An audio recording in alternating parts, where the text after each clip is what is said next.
This is J. Krishnamurti's fifth public talk in Saanen, 1974. We have been talking over together the nature and the structure of thought.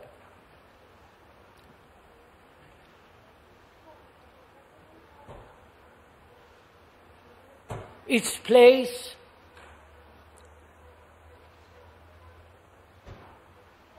and its limitations and all the processes and functions involved in the movement of thought.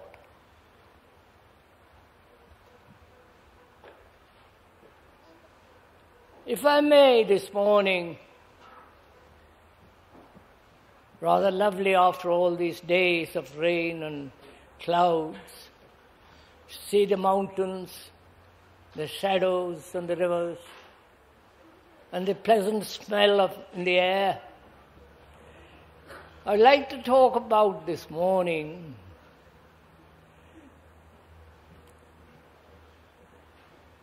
what is responsibility, which is to be answerable to what?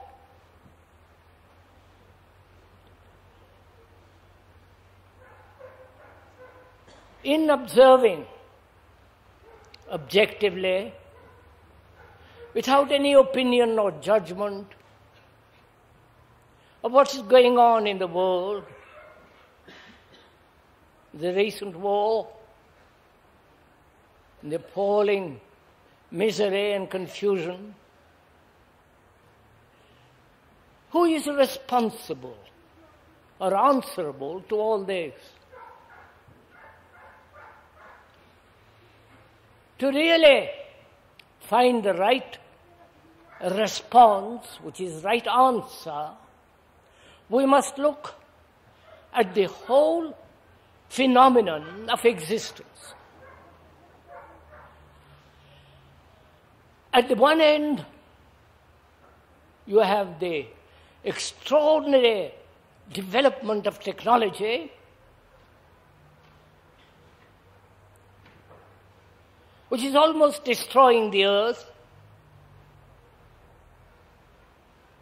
At the other end, you have what may be called the hope, the demand, the entreatment of God, truth, or what you will. There is this vast spectrum.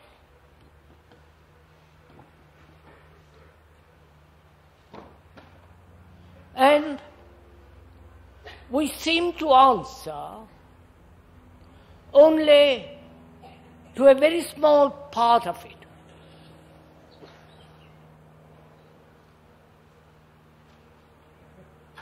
There is this vast field of existence, of our daily living, and we seem to be incapable of responding to the whole of it, not just part of it. And so we must find out for ourselves what is the right response, what is the right answer to all this. If we merely answer or are responsible to a very small part of it, which is ourselves and our little circle and our little desires, our petty little responsibilities, our selfish enclosed movement. If we only respond to that, neglecting the whole of it, then we are bound to create not only suffering for ourselves, but we are suffering for the whole of mankind. Because as we said the other day, our consciousness is its content. And when there is the transformation in that consciousness, you affect the whole of consciousness of human beings. This is a fact. It is not an imagination. It is not a theory. It is not a speculative hope. If you change radically the content of your consciousness, you are affecting the consciousness of your neighbor, of your children, of your society, of all the consciousness of human beings. This is so. Like Hitler, Lenin, Stalin, our friend Mussolini, all of them affected because they in themselves created a change. Whether it's good or bad, we're not discussing that. So, is it possible to be responsible to the whole of mankind? And therefore, responsible to nature, responsible, that is, to answer adequately, totally, to your children, to your neighbor, to all the movement that man has created in his endeavor to live rightly.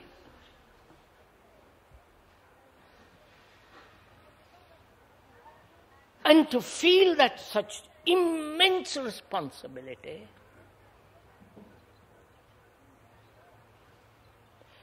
not only intellectually, verbally, but very deeply, to be able to answer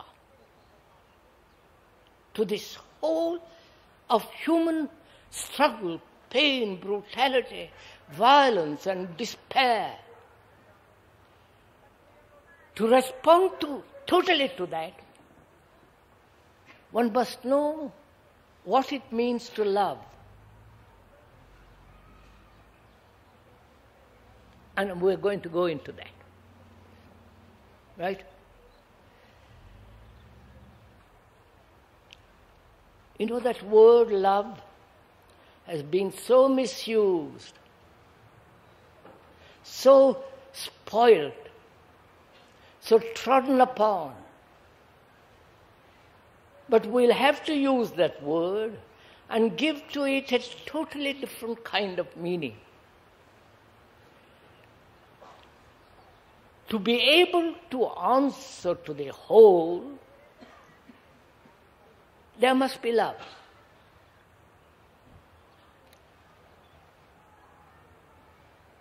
And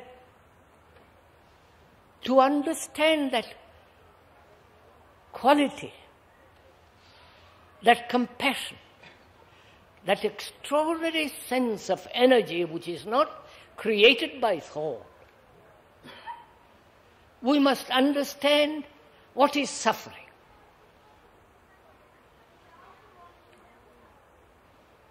When we use the word understand, it's not a verbal or intellectual communication of words, but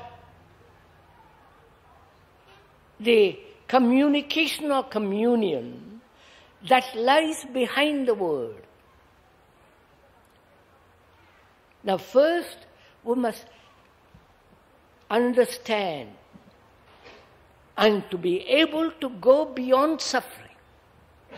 Otherwise, we cannot possibly understand the responsibility to the whole. which is real love.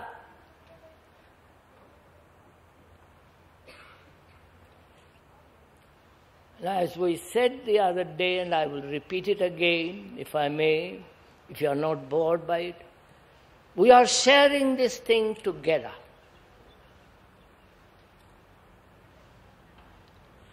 We are partaking, not only verbally, intellectually, but going far beyond that. And to share it is our responsibility. That means you must also hear the word, listen to the meaning of the word semantically, and also share in the movement of self-inquiry and go beyond it. This whole movement, one must take part. Otherwise you treat it merely verbally or intellectually or emotionally, and then it's nothing. So as we said, to understand this responsibility to the whole and therefore that strange quality of love, one must go beyond suffering.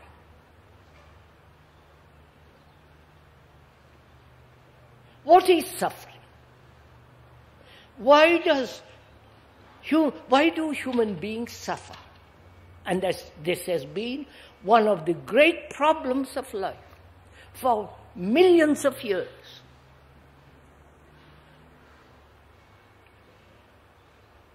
And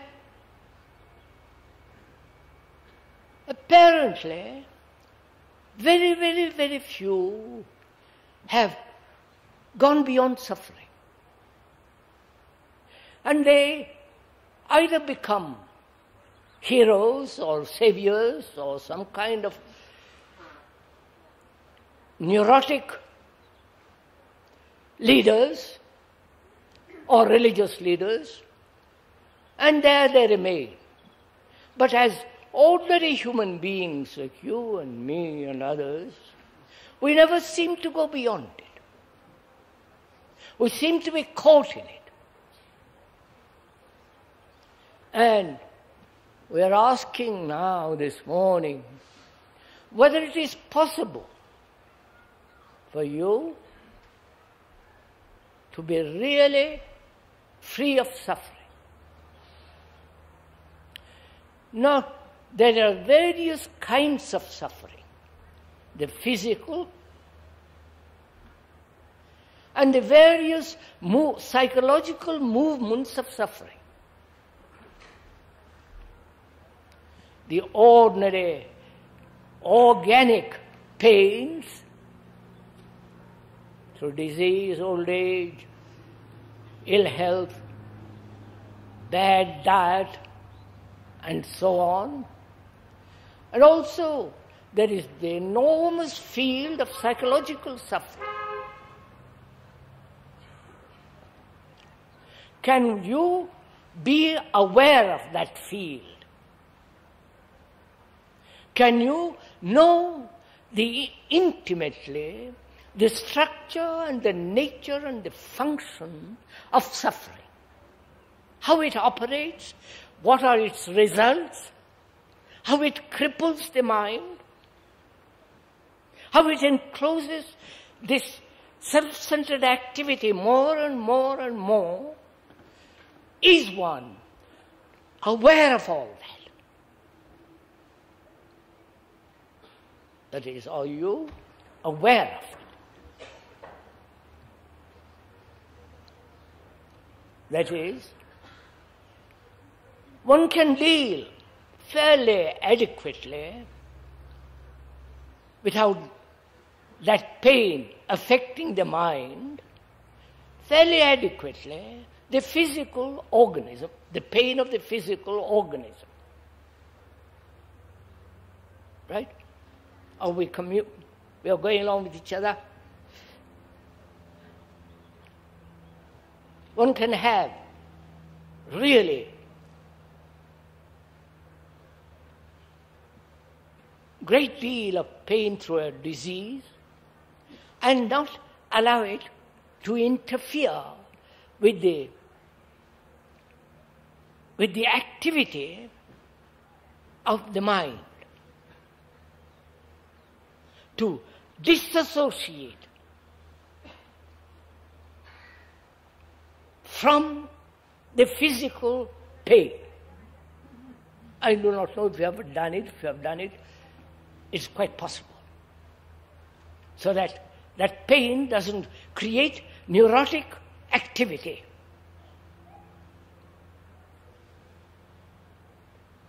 And that requires a very considerable attention to the intelligence of the body.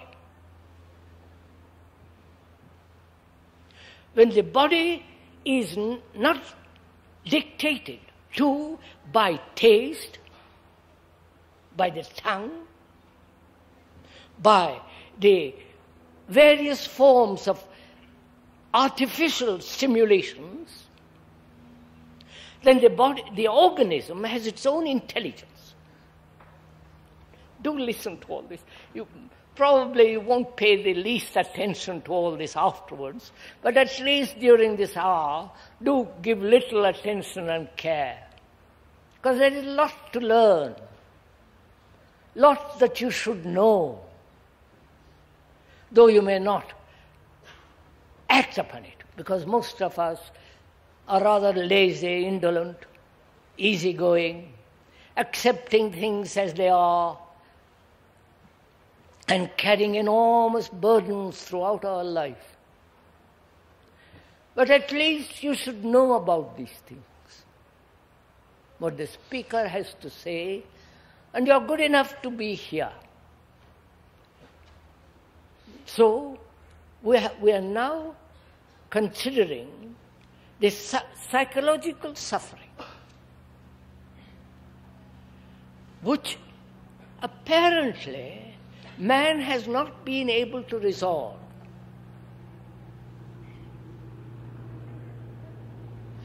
He has been able to escape from it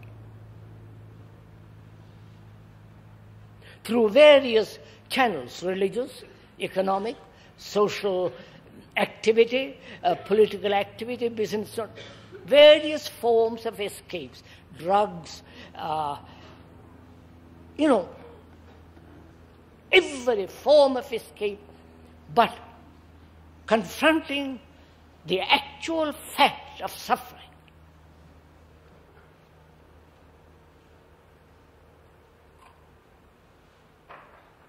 What is suffering? And is it possible for the mind to be completely free of it? That is, completely free of the psychological activity that brings about suffering.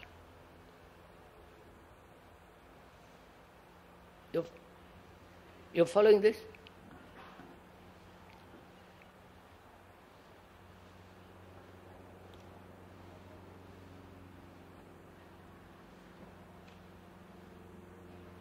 First of all, one of the major reasons for this suffering is the sense of isolation, which is called the feeling of total loneliness. Right? Which is to feel that you have nothing to depend upon. This sense of loneliness, that you have no relationship with anyone, that you are totally isolated. You have had this feeling, I'm quite sure. You may be with your family, in a bus or at a party, what you will.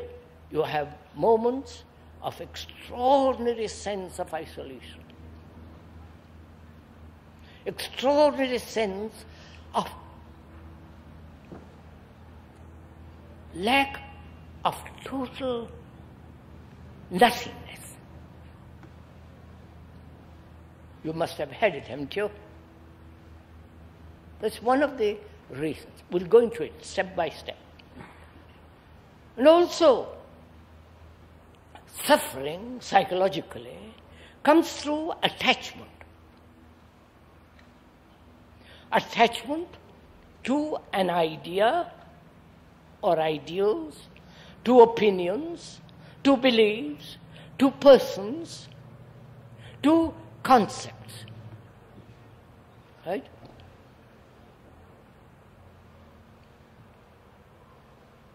Please observe it in yourself. The world is the mirror in which you are looking, which shows your own operations of your own mind. Right? So look there. And other reason is cause of this sense of suffering, a great sense of loss.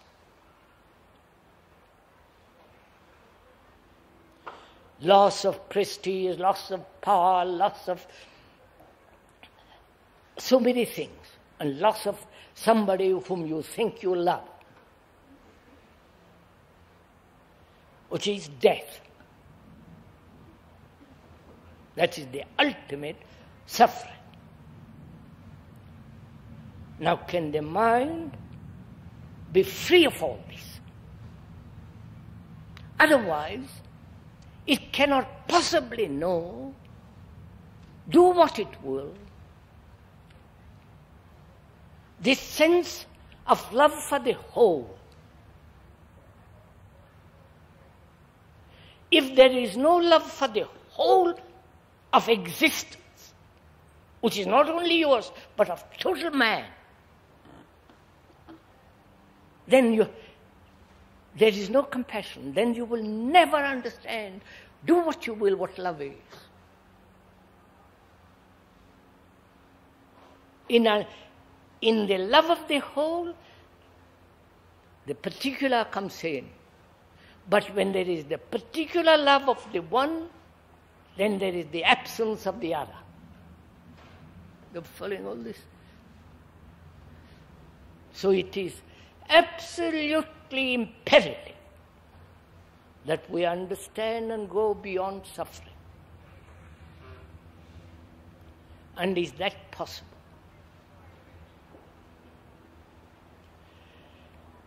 That is it possible for the mind to understand this sense of deep inward loneliness, which is different from aloneness? Please don't let's mix the two. There is a difference between loneliness and being deeply alone.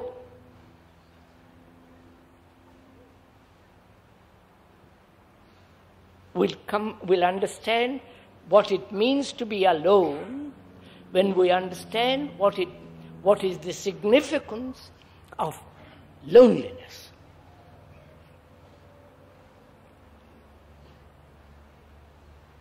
See, when we feel lonely, and it's rather frightening and rather depressing, and you have made various kinds of moods from that,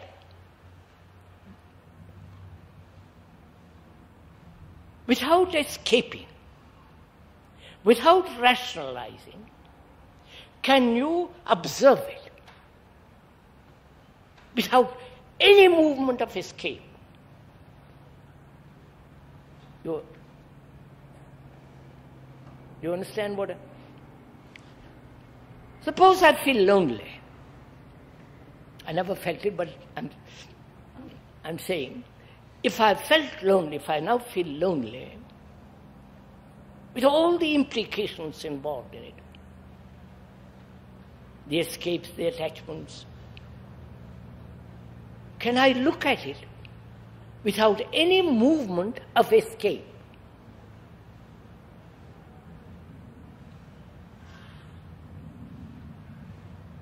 Can I look at, be aware of it without rationalizing it, without trying to find the cause of it, just to observe?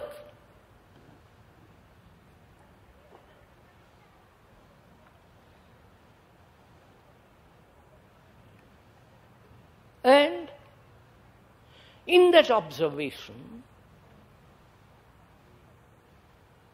I discover the escape for me is through the attachment to an idea. You following? To a concept, to a belief. Now, can I be aware of that belief and how as an escape? And when I observe it quietly, the escape and the belief disappear without any effort. Are you following all this? Because the moment you introduce effort, then there is the observer and the observed, and therefore the conflict. But when you are aware of all the implication of loneliness, then there is no observer. There is only the fact of this feeling of being utterly isolated. This isolation takes place also through our daily activity. My ambition, my greed, my envy, concern with my own desire to fulfill, to become somebody, to improve myself. I am so concerned with my beastly little self. And that is the part of my loneliness. You following? During the day, during the sleep, in all the activities I do, I am so concerned about myself. Me and you. We and they. You follow? I am concerned. I am committed to myself. I want to do things for myself. In the name of my nation, in the name of my God, in the name of my family, in the name of my wife, and all that nonsense that goes on. So, this loneliness comes into being through daily activities of self-concern, right? And when I become aware of all the content of the implication of loneliness, I see all this, right? I see it, not theorize about it. You understand? When I look at something, the details come out. When you look closely at a tree, at a river, or the mountain, or a person, then in that observation you see everything. It tells you, you don't tell it. So, when you so observe, or when you're so greatly, without any choice, aware of this loneliness, then the thing disappears altogether. Then one of the causes of suffering is attachment. I am attached to you. I am attached to you as an audience. You understand? Because you feed me psychologically. And I feel tremendously excited, elevated, and so I'm attached. Or I'm attached to a person, attached to an idea, attached to an opinion, to the tradition, and so on, so on. Why is the mind attached? Have you ever gone into this? Attached to a furniture, attached to a house, attached to your wife, attached to God knows what. Why?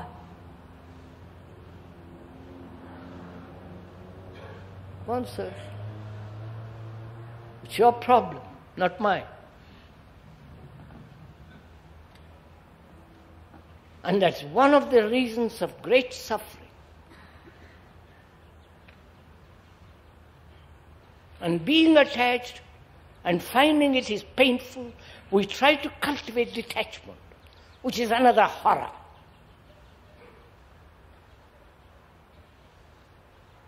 So why is the mind attached?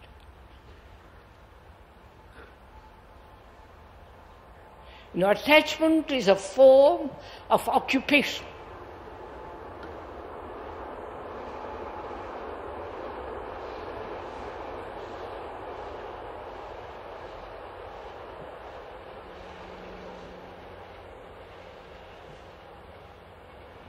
Said attachment is a form of occupation for the mind.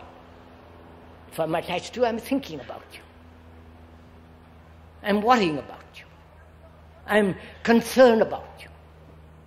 In my self-centered way. Because I don't want to lose you. I don't want you to be free. I don't want you to do something which disturbs my attachment. In that attachment, I feel somewhat, temporarily at least, secure.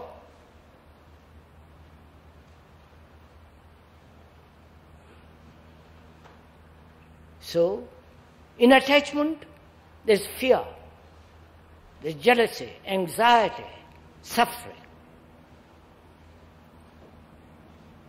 Now, just look at it. Don't say, what am I to do? You can't do anything. If you try to do something about your attachment, then you are trying to go to create another form of attachment. Right? Do you follow this? So, just observe it. When you are attached to a person or to an idea, you dominate that person.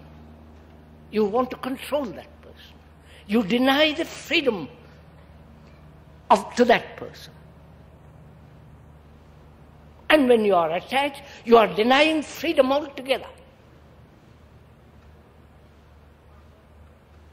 If I am attached to a communist ideals, then I bring destruction to others, which is what's happening. So, seeing loneliness, attachment, is one of the causes of, or perhaps, let's say, one of the causes of sorrow. Is it possible for the mind to be free of attachment? Which doesn't mean that the mind becomes indifferent. Because we are concerned with the whole of existence, not just my existence. You follow? Therefore, I must respond, answer to the whole, and not my particular little desire to be attached to you, and I want to get over that little anxiety of pain, jealousy, and all the rest of it. Because our concern is to find out this quality of love which can only come into being when when the mind is concerned with the whole and not with the particular. When it's concerned with the whole, there is love, and then from the whole, the particular has a place. Right? You're following? And there is the suffering of loss, of losing somebody whom you love. Love, you understand, I'm using that word in quotation marks.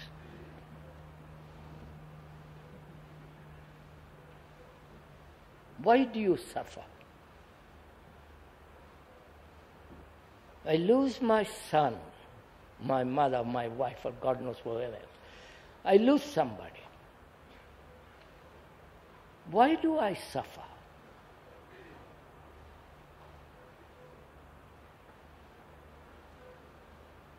God says, is it that I'm suddenly left hurt very deeply through the death of another? Because through the death of another, through that another, I have identified myself with that person. Right? You're following all this? He's my son. I want I am myself projected in that son. Identified myself with that person. And when that person is no longer there, I feel a great, tremendous sense of hurt. Because I have nobody to continue me in another. Right? So I am deeply hurt. From that hurt arises self-pity. Right? Please do examine all this. I'm not so much concerned about the other. I'm really concerned about myself through the other.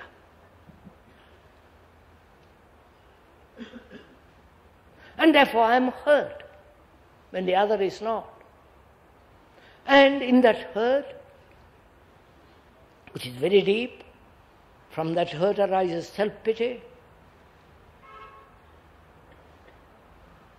and a desire to find somebody else through whom I can survive. You following all this? So there is that suffering. And there is the suffering of not only personal, but this vast suffering of man. You following? The suffering which wars have brought about to innocent people, to people who have been killed, and the killer and the killed. You understand? The mother, the wife, the children, whether they are in the Far East, Middle East, or in the West. This vast human suffering, both physically and psychologically.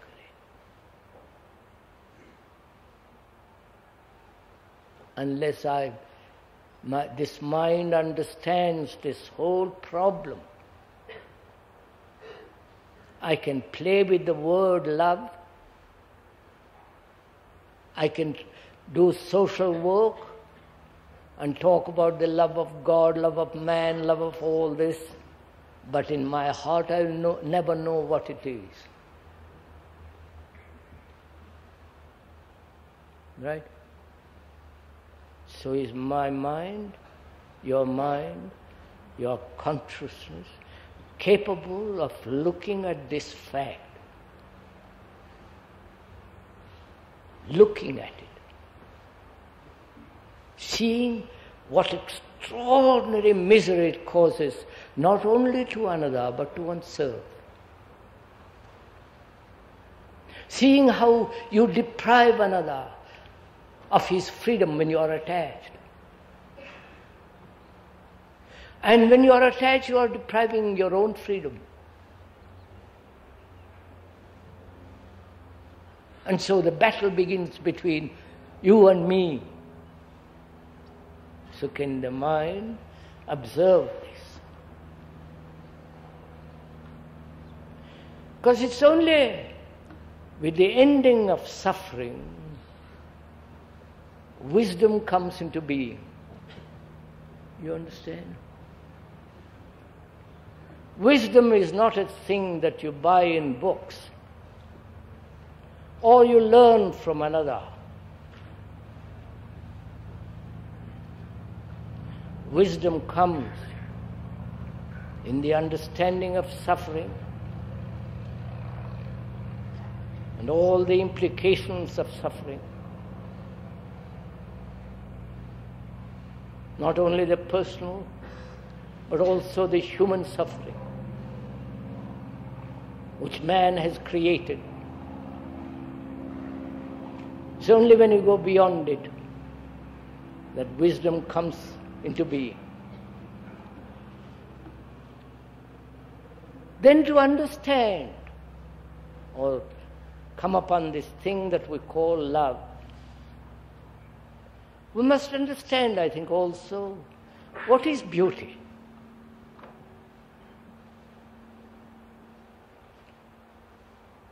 All right, may I go into it? Beauty.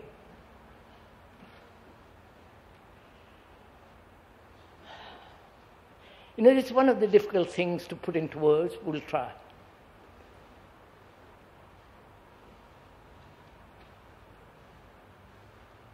You know what it means to be sensitive?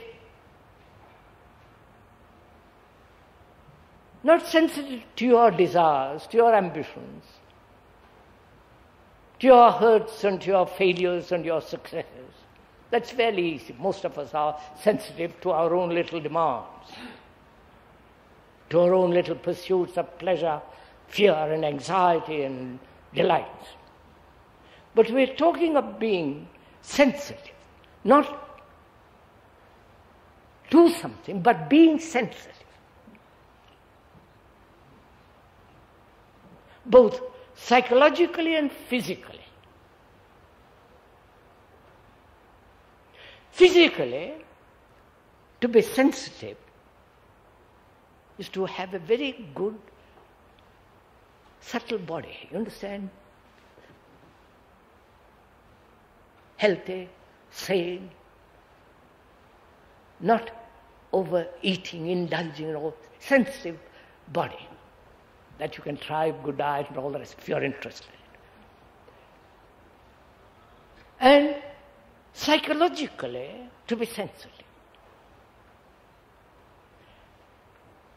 We're not dividing the psyche from the body. It's all interrelated.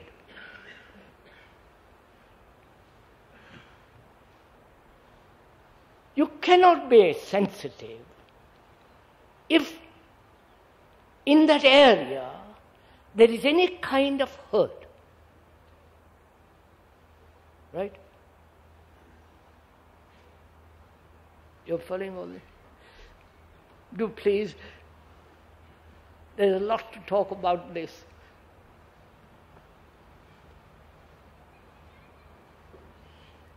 As we are saying, in that area,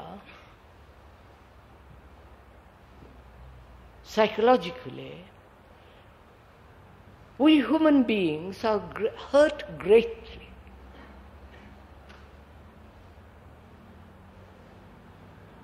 We have deep wounds, unconscious and conscious wounds, either self-inflicted, or caused by others. At school, at home, in the bus, in the office, in the factory, we are hurt.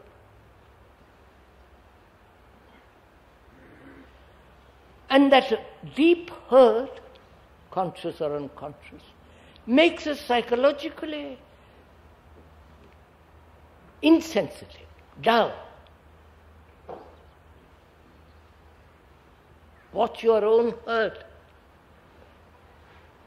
if you can.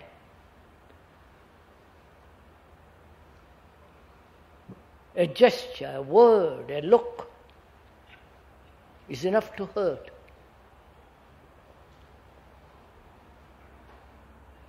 And you are hurt when you are compared with somebody else. When you are trying to imitate somebody else. When you are conforming to the pattern, you are hurt. Whether that pattern is set by another or by yourself. So we human beings are deeply wounded.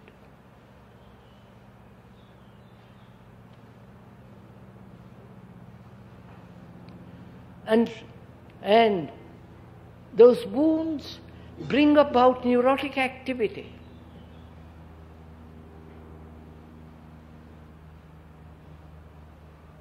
All beliefs are neurotic anyhow. Ideals are neurotic. And is it again possible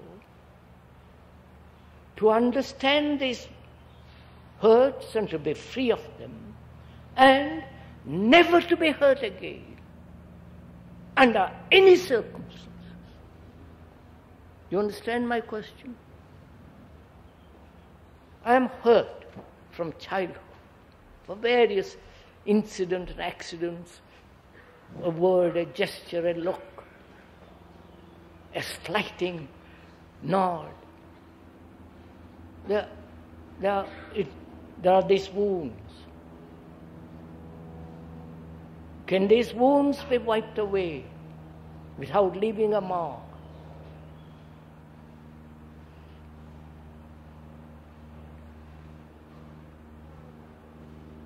Watch it, please. Don't look somewhere. Look at yourself. Look at it. You've got these wounds. Can these be wiped away and not leaving a mark? That's one problem. And the other problem is never to be hurt.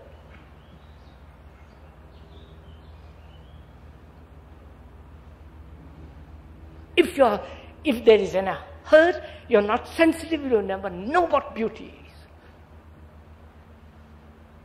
You can go to all the museums in the world. Compare Michelangelo, Picasso, or whatever you like. Be experts in the explanation, the study of these people and their painting, structure, and all the rest of it. But as long as a human mind is hurt, therefore insensitive, it will never know what is beauty. Because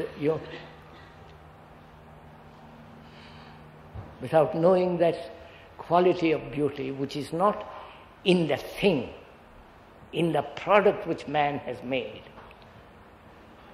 only, but in the line of an architect, of a building, in the line of a mountain, the beautiful tree and all the rest of it. If there is any kind of inward hurt, you will never know what beauty is. And therefore, without beauty, there is no love. So can your mind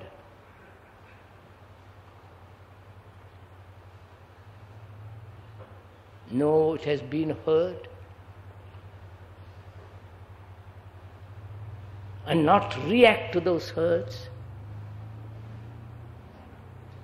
at the conscious level and also at the unconscious level? No, this hurts, be aware of them. It's fairly easy to be aware of the conscious hurts, right? Can you know your unconscious hurts?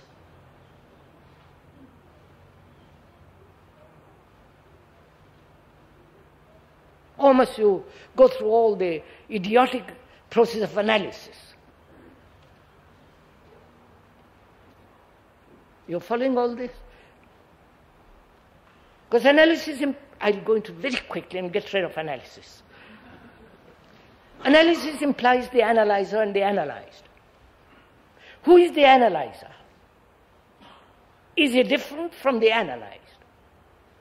If he is different, why is he different? Who created the analyzer to be different from the analyzed?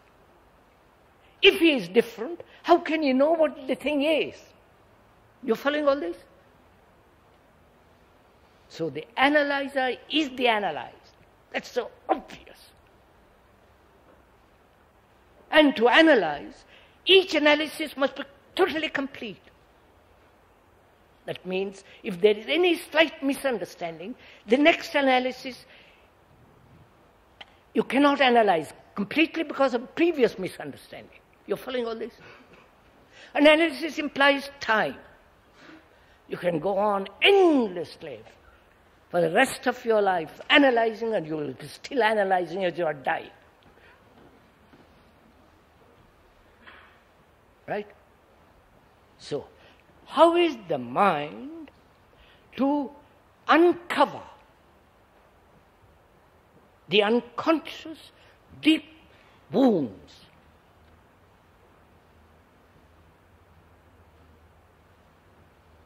The wounds which race has collected. You understand? When the conqueror subjugates the victim, he has hurt him. That is a racial hurt. Do you understand? When the imperialists, I'm using it in the ordinary sense, not the communist sense, they are the imperialists anyhow. When the imperialists, the maker of empires, to him everybody is beneath him. And he leaves a deep, unconscious hurt on those whom he had conquered. You understand all this? It is there. How is it? How is the mind to uncover all these hidden hurts deep in the recesses of one's consciousness?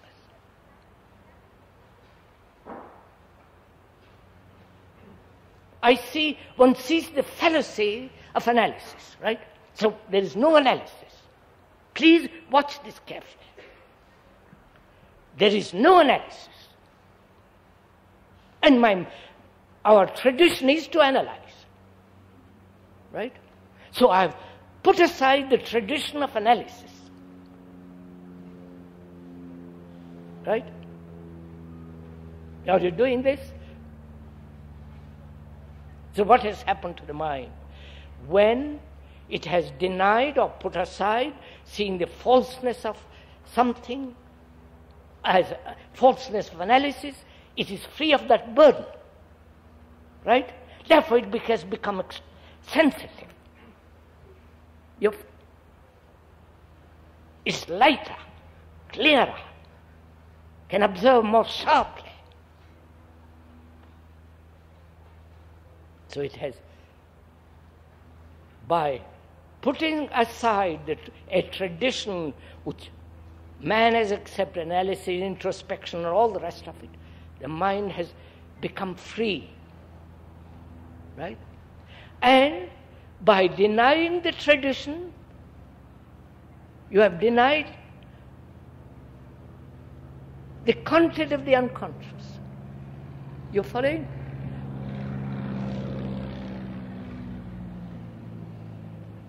Yes, you got it? Have you got some of them? The unconscious is the tradition.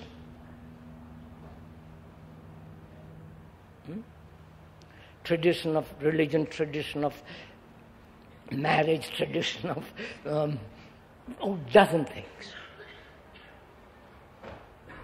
And one of the traditions is to accept hurt, and having accepted hurt, analyze it to get rid of it.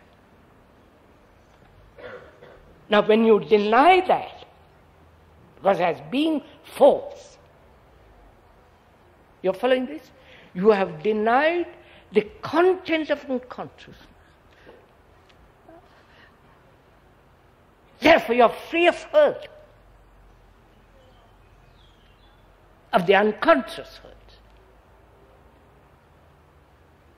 You don't have to analyze or go through dreams and all the rest of it. I don't have time to go into all this. So, the mind, by observing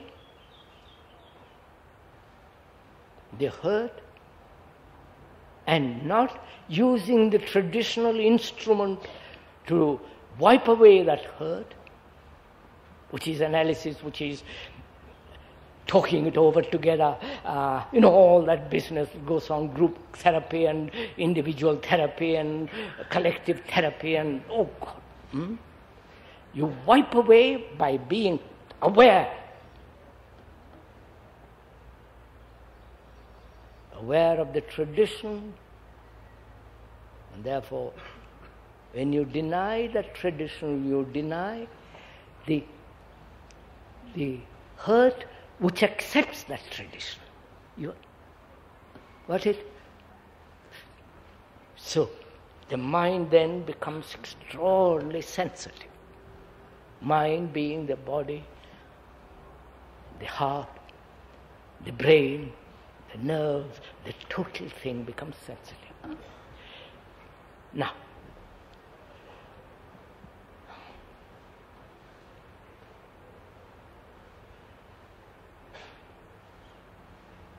we're asking, what is beauty? We say, it is not in the museum. It's not in the picture. It's not in the face. It is not a response to the background of your tradition. You're following?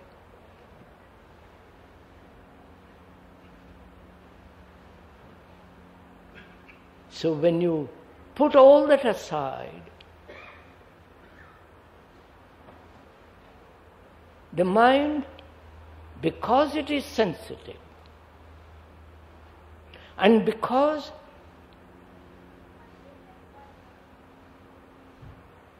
suffering has been understood, you have passion. There is passion. You understand?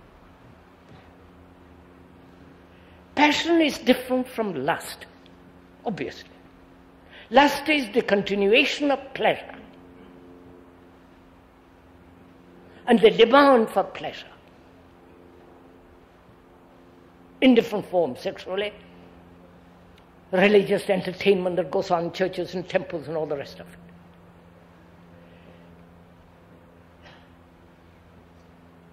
So, when there is no hurt, when there is the understanding going beyond suffering, then there is that quality of passion which is totally necessary to understand the extraordinary sense of beauty. That beauty cannot possibly exist when the me is constantly asserting. You understand? You may be a marvelous painter, accepted by the world as the greatest painter, but if you are concerned with your beastly little self, you are no longer an artist. You understand what I'm talking about?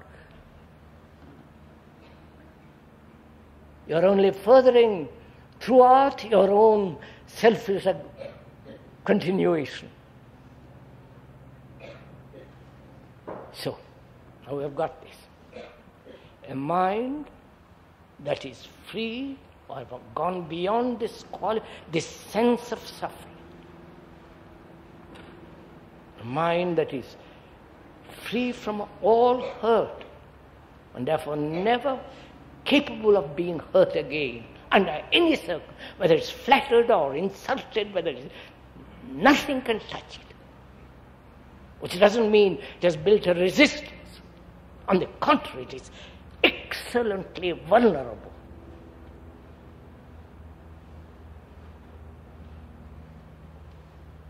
Then you begin to find out what love is. Obviously, love is not pleasure. Right? Now we can say that it's not pleasure, not before, because you have been through all that, and therefore put aside all that. Not that you cannot enjoy the mountains, the trees, and the rivers, and the nice face, and the beauty of the land. But when that beauty of the land becomes the pursuit of pleasure, it ceases to be beauty. So love is not pleasure. Love is not the pursuit or the avoidance of fear. Love is not attachment. Love has no suffering, obviously.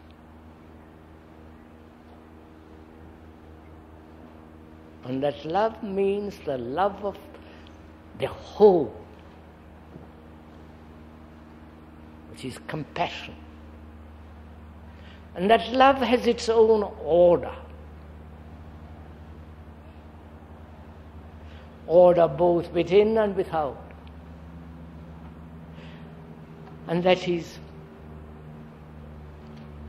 order cannot be brought about through legislation. You understand all this? Now when you understand this and live it, daily, otherwise it has no value at all. Then there are just a lot of words without any meaning. They are just ashes.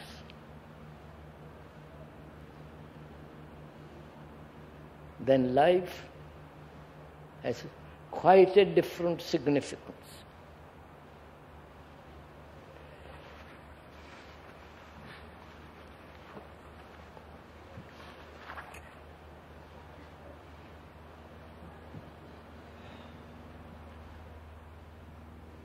We'll talk about something else next time,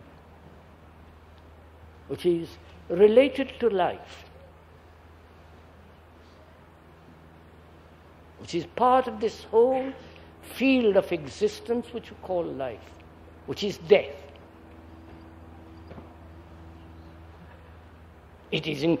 Life includes death. It's not outside. Therefore it is necessary to understand that too, which I have no time this morning, go into it another day. Any questions?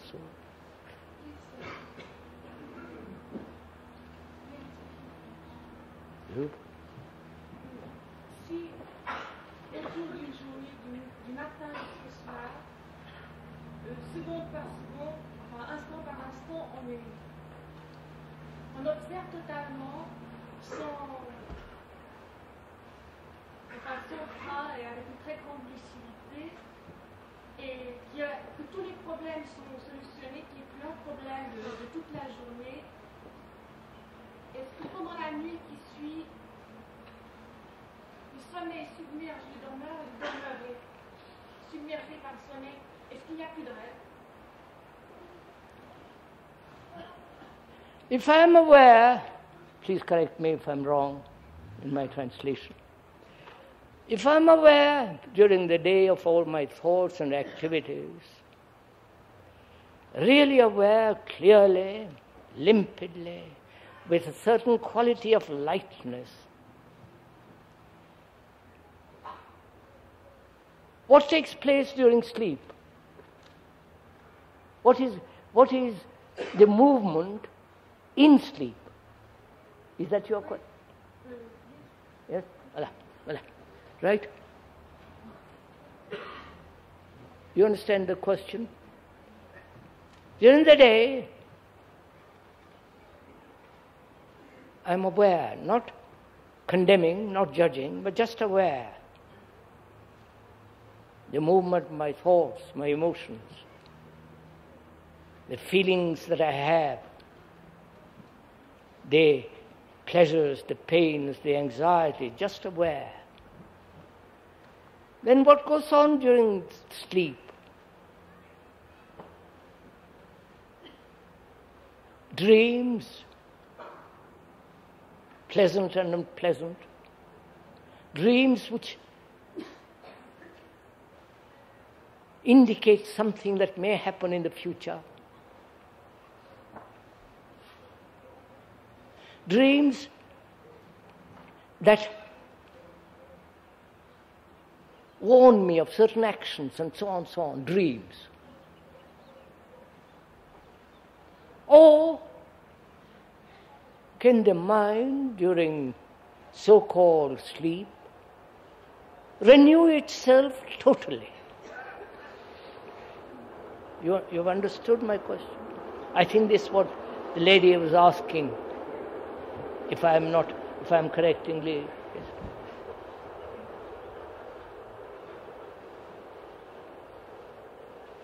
I'd like to ask one question. Why this understanding comes sometimes and why it Sir, goes yeah, again? but please, I'm answering that question. Please listen to the lady's question, not your own question.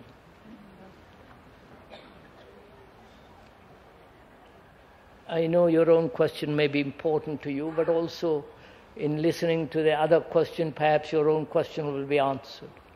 But if you are occupied with your own question, then you will not answer or find what the other person is saying. One is aware during the day. Is one aware during the day? One says one is aware. Or one thinks one is aware, which is worse. But actually, is one aware of the fact, not the word and the idea and the fact. You understand? The word is never the thing. The description is never the described.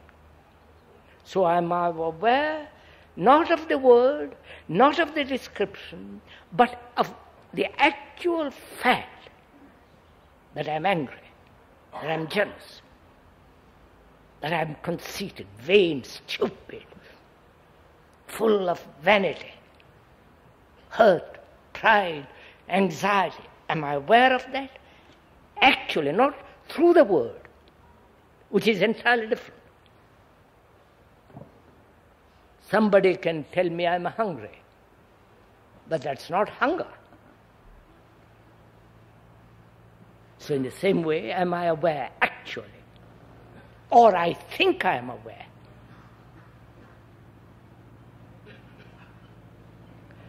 If I am so aware during the day,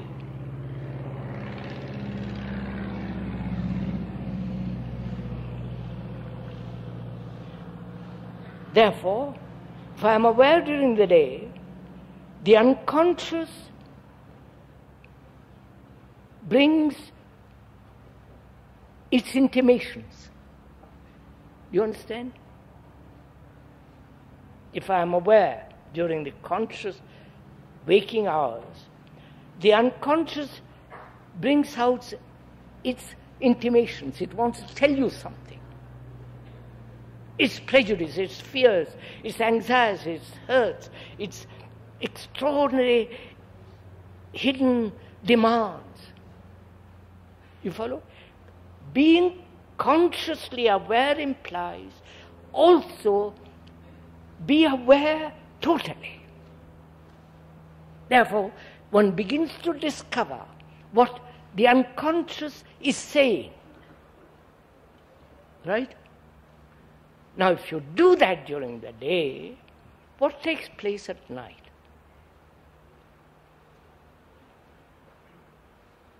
Does the same process go on? You follow? If it does, then it is a continuation in dream of what you have done during the day. I wonder if you understand all this. Look, sirs, I am aware. Rather, not fully aware, partially aware. I want to be aware because I think what you are talking about seems fairly rational. I want to be aware. So I try to be aware. But it's an awfully difficult thing to be aware. So I play with it sometime, drop it, pick it up, drop it, pick it up, and go on during the day that way. Then during the day, during night, the same game is going on as dreams. So the mind has never a rest. You follow? Never complete relaxation, complete quietness. But it has been working during the day. It keeps on working at night. If during the day it doesn't put order, at night it tries to put order. You watched all this, I'm sure. So, what takes place when during the day you are really, non-verbally, completely conscious, aware of everything happening inside you, and as much as possible around you? What takes place? Then, in that awareness, during the day, you have established order, haven't you? Right? Please see the importance of this. You have established order, haven't you?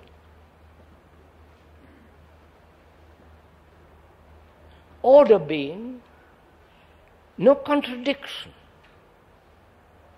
no conflict, no sense of me dominating you, which is disorder. Do you understand all that? So, during the day, by becoming totally aware if that is possible, and it is possible, obviously, then in that awareness there is order. There is no disorder. Disorder implies contradiction, conflict, me and the not me, the observer and all that. Now when there is order during the day, the mind then hasn't got to put order during the sleep. You follow all this?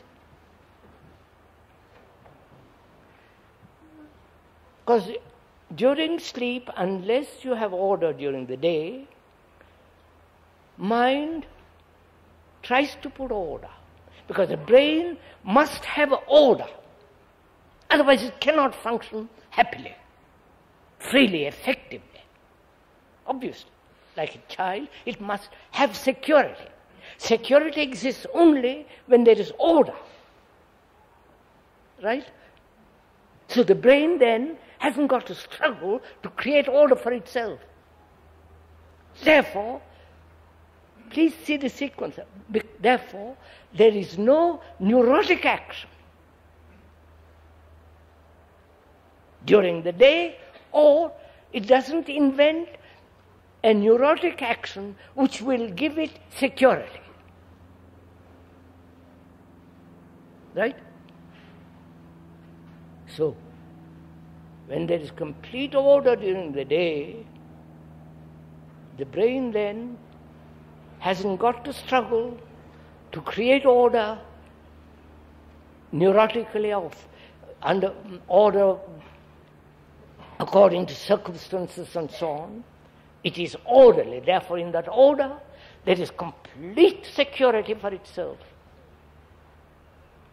And dreams then become merely a physical reaction. You have eaten wrongly or this or that. Then dreams have very little meaning. You understand all this? So can your mind be totally aware during the day and bring order out of disorder. Right, sir. Your question, sir, was it? Your question was, why is it that sometimes one understands and other times one doesn't? Why is it that one thinks one sees very clearly, without any conflict, and other times everything is dark? Right, sir?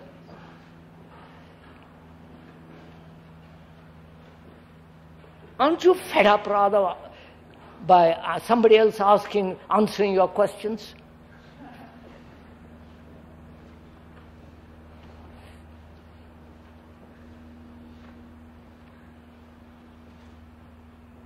What is understanding?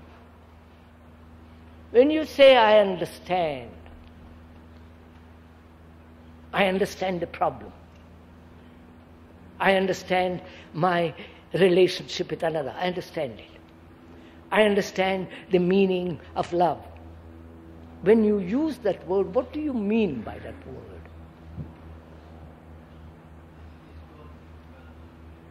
Is it an intellectual understanding, a verbal understanding, which is the words are a means of communication, and by using certain words you say, yes, I have understood through the words what you mean. Therefore it's still verbal, right?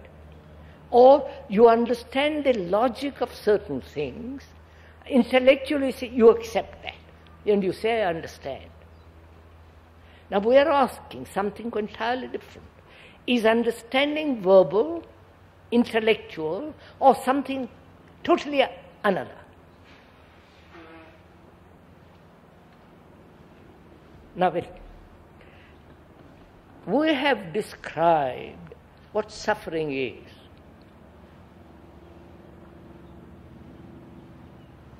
And you say, yes, I've understood. Have you understood the words, or see the whole picture the word conveys and the implications of what it has conveyed, and you say, yes, I see it, I understand the meaning, the verbal meaning, the content of what I have seen, and I am gone beyond it. That is understanding. To understand verbally, intellectually, or to grasp the whole thing instantly, which is non-verbal. And when you grasp it totally, you have understood completely, and then there's nothing more. If we are outside that field, that's what I call at least understanding. Then it has significance, it brings action. But when you merely understand intellectually and verbally or romantically or emotionally, that is just nothing at all. And when you so understand something so completely and are beyond it,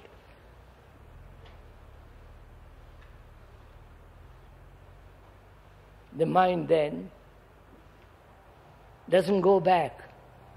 There's nothing to go back to. You understand? It isn't one moment all understanding, next moment all dull. It is when you understand suffering, you're out of that. Therefore the mind becomes extraordinarily clear. Yes, sir.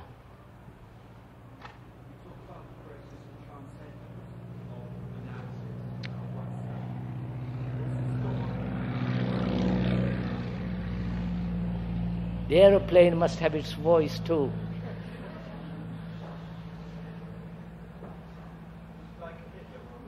What, sir? You talk about the transcendence of all our problems and sort of going beyond them. And what's to stop us becoming maniac in this situation? What stops one becoming a maniac when you've gone beyond all this? So, when you've gone beyond suffering, you won't ask that question. To go beyond suffering means intelligence. And when there is that extraordinary quality of excellent intelligence, which is not personal or collective, it's just intelligence, then that intelligence operates. In every field, there is no insanity then. It's only when we have not that intelligence, we are insane. Yes, sir. I'd like to ask if there's any direction for the evolution of life on this planet. You would like to ask a question, which is there any direction for the evolution of man in this on this planet?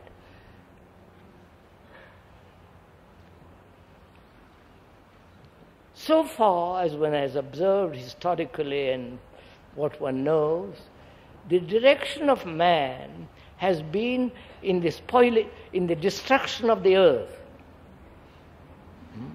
in the destruction of nature, in the destruction of all the living things around you. Right? It's obvious, sir. Oh no, come on. They are destroying whales, they are destroying animals, beavers. Destruction is going on, right? Use of energy, petrol, they are exhausting, right? Mineral oils. Wait some, take all that. There is the physical destruction first, then what is man doing psychologically? Progressing?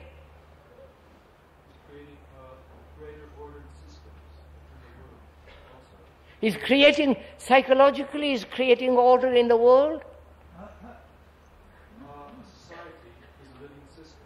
Society is a living system. And that is such a lovely order, is it? It is disorder, this society we live in. So what are we talking about? Isn't it disorder?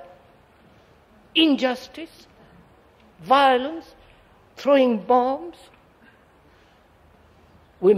Are we any different from the previous generations? Have we progressed? Do you know what that word progress means? Originally, I believe it meant to enter into the enemy's country fully armed.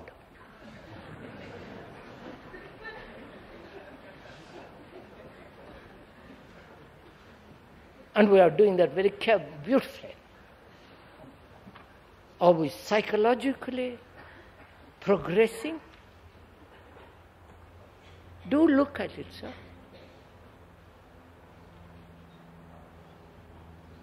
Overpopulation, millions are starving, millions are being destroyed, and also millions are being cured medically. There is division between races, classes, division between religions. And millions of people being destroyed for ideologies. You understand, sir? Do we call all this progress? Is all this order?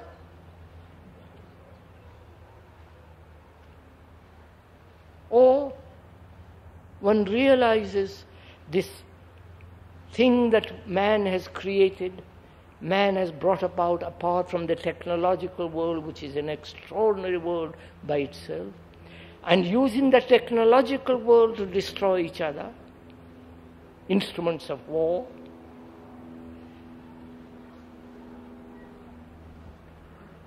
And one is concerned when seeing all this, really concerned, really committed in the transformation of the mind of man.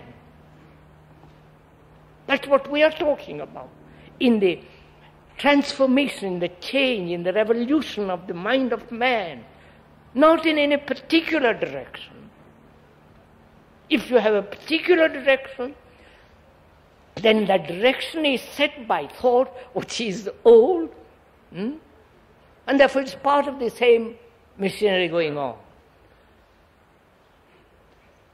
We are concerned with human beings that have created this disorder, human beings that are populating the earth incredibly, human beings which have destroyed species of animals, human beings which breed wars, hatred, antagonism. And we are saying there can be no change out there unless there is a change in here. Right, sir.